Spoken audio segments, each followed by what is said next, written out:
मीरपुर ख़ास में high court bar association के सॾ ते कैनाल ख़िलाफ़ हड़ताल कई वई आहे। सिंधु दरिया में नवां कैनाल कढण वारे फ़ैसिले ख़िलाफ़ बार ऑफिस अॻियां एहतिजाजी कैंप क़ाइम कई वई। एहतिजाजी कैंप में हाई कोर्ट ऐं डिस्ट्रिक्ट बार के वकीलन के वॾे अंग में शिरकत थी। वफ़ाक़ी हुकूमत जो सिंधु दरिया ते नवां कैनाल अॾण सिंध ख़िलाफ़ साज़िश आहे। अॻवाणनि जो चवण आहे। अहम ख़बर अवां सां शेयर कयूं पिया।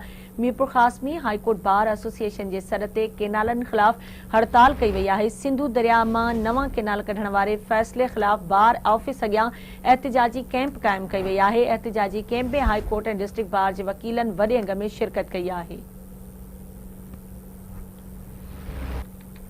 मीरपुर ख़ास में हाईकोर्ट बार एसोसिएशन के सॾ ते कैनाल ख़िलाफ़ हड़ताल कई वई आहे। सिंधु दरिया में नवां कैनाल कढण वारे फ़ैसिले ख़िलाफ़ बार ऑफिस अॻियां एहतिजाजी कैंप क़ाइम कई वई। एहतिजाजी कैंप में हाई कोर्ट ऐं डिस्ट्रिक्ट बार के वकीलन वॾे अंग में शिरकत कई। तफ़सील मालूम कंदासीं आवाज़ न्यूज़ रिपोर्टर उमर दाऊद पोटो खां। जी उमर।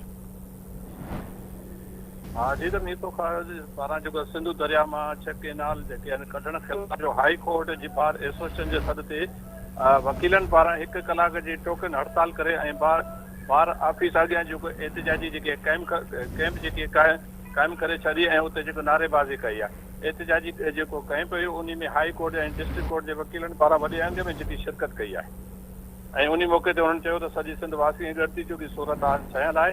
इन्हनि वफ़ाक़ी हुकूमत खां मुतालबो कयो आहे त फौरी तौर ते नवां कैनाल कढण वारो फ़ैसिलो वापसि वठी ऐं सिंध वासियुनि में पखियल ऐं बेचैनी खे ख़त्म कयो वञे। ॿी सूरत में एहतिजाज जो जेको दायरो वसी कयो वेंदो। जी ठीक है, मुझी मेहरबानी उमर अपडेट करण के लिए।